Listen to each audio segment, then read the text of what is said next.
Բավոր ասում ենք, որ այս փոքրիկ խմբակը վախեցած է եւ վախկոտների հավաքածու է, հələ վիճում են մեր հետ եւ չեն համաձայնվում։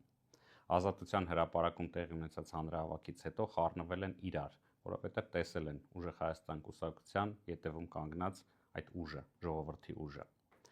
Ընկերներ, կարծում եմ քաջատեղյակ եք, որ այսօր առավոտվանից Արտաշատ քաղաքում Ուժեղ Հայաստան կուսակցության գրասենյակներ եւ առհասարակ քաղաքում ինչ որ աննախադեպ աշխուժություն է նկատվում, ձերբակալվում են մարդիկ, հիմնականում թիրախավորում են կանանց, չգիտես ինչու, կամ գիտենք ինչու, խոզարկություններ են կատարվում, այլ գործողություններ են կատարվում, որպեսզի շեղեն մեզ մեր հաղթական ընթացքից։ Հարց է առաջանում ինչու հենց Արտաշատ քաղաքում։ Բանն այն է, խոսենք փաստերով, որ ապրիլի 13-ին Ուժեղ Հայաստան կուսակցությունը ներկայացրել է դիմում Արտաշատի համայնքապետարան առ այն, որ ամսի 19-ին ցանկանում է իրականացնել իրազեկման հավաք, հանրային հավաք Արտաշատ քաղաքում։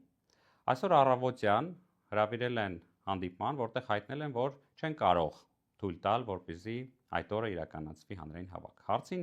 ինչու պատասխանել են, որ այլ միջոցառում է նախատեսված։ Թե ինչ միջոցառում, կարծես ոչ ոք չգիտի։ Ոչ Արտաշատ քաղաքում, ոչ էլ ամբողջ մարզում։ Ուզում եմ հուշեմ հարգարժան գործընկերներին, որ համաձայն տեղական ինքնակառավարման մասին օրենքի, եթե ներկայացվել են միևնույն օրը, միևնույն վայրում հավաքի իրականացման իրազեկում եւ հանրային միջոցառում անցկացնելու դիմումներ, ապա նախապատվությունը տրվում է հավաքին։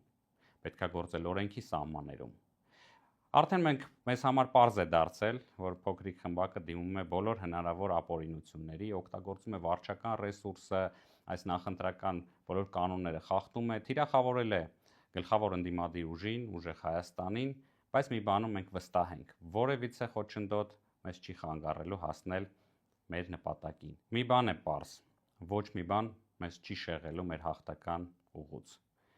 Ուժեղ Հայաստանը գալու է, փոփոխությունները գալու են ապագա վարչապետ Սամվել Կարապետյանի հետ։ Իսկ ամսի 19-ին մենք բոլորս լինելու ենք Արտաշատ քաղաքում։ Կհանդիպենք։